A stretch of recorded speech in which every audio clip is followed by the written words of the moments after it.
রাত পোহালেই লোকসভা ভোটের গণনা। তার আগের দিনই গুরুত্বপূর্ণ বৈঠক আলিমুদ্দিনে। সোমবার গণনায় কারচুপির আশঙ্কা প্রকাশ করলেন সিপিএম এর রাজ্য সম্পাদক মোহাম্মদ সেলিম। বুথে বুথে ভুয়ো কাউন্টিং অফিসার থাকতে পারে বলে আশঙ্কা করছেন সেলিম। আশঙ্কা প্রকাশ করেছেন সিপিএম নেতা সুজন চক্রবর্তীও। সঠিক পদ্ধতিতে গণনার দাবিতে নির্বাচন কমিশনের দ্বারস্থ সিপিএম নেতৃত্ব। এদিন সেলিম বলেন, ভোটের সময় বুথে বুথে ভুয়ো এজেন্ট ধরেছিলাম। এবার গণনায় যাতে ভুয়ো কাউন্টিং অফিসার না থাকে তার জন্য কমিশনে যাওয়া। বিভিন্ন জায়গায় আমরা দেখছি গ্রুপ ডি এবং ডেটা অপারেটরের নাম করে হয় কন্ট্রাকচুয়াল নয় কোনো এজেন্সি লোকজনকে ঢোকানো হচ্ছে। ভাই, রাজ্য সরকারের এমন দলীয় অবস্থা হয়েছে, 7 দফা ভোট এই জন্য করতে হলে যাতে স্টাফ নেই, তারপর শিক্ষকদেরকে যেহেতু নিয়োগ করা হয়নি,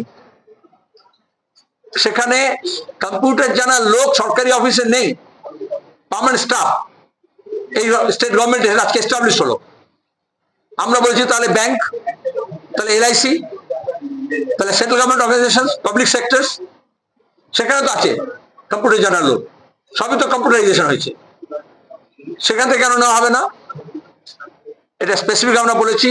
2, ইম্পারসোনেশন, একজন নামে কার্ড ইস্যু করা হচ্ছে, আরেকজনকে ট্রেনিং এ পাঠানো হচ্ছে, যেখানে ফেক ডিগ্রি চলে, যেখানে ফেক সার্টিফিকেট চলে, যেখানে ফেক কাস্ট সার্টিফিকেট ইস্যু হয়েছে, সেখানে এই ধরনের ফেক কার্ড বা ইম্পারসোনেশন একজনের পাসপোর্টে যেমন আরেকজন ট্রাভেল করে সেটাতে না হয়, এই জন্য সিএপিএফ যাতে চেক করে 3টে পয়েন্টে তার আইডেন্টিটি এস্টাবলিশ করতে হবে যে যাচ্ছে।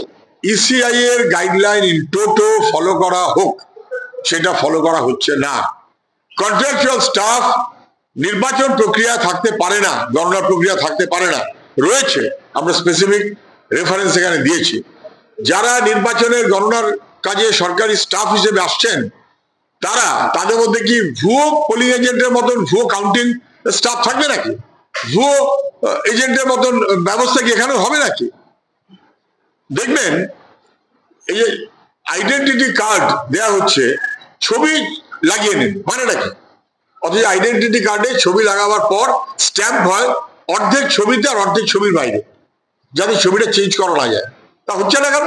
তাহলে আমাদের কথাটা অত্যন্ত স্পষ্ট। ভোটার স্লিপ নিয়ে আপনি গেলেই যেমন ভোট দিতে পারেন না, আপনাকে আইডেন্টিটি কার্ড দেখাতে হয়। তাহলে কাউন্টিং পার্সোনাল যারা থাকবেন, তারা একটা কাউন্টিং পার্সোনাল কাগজ নিয়ে গেলেই হবে না, তারা সরকারি লোক, তাদের সরকারি আইডেন্টিটি কার্ড দেখাতে হবে এবং চেক করতে হবে। আমরা এই দাবিটা করে এসেছি। কলকাতা থেকে সঞ্জয় রায়চৌধুরীর রিপোর্ট, ওঙ্কার বাংলা।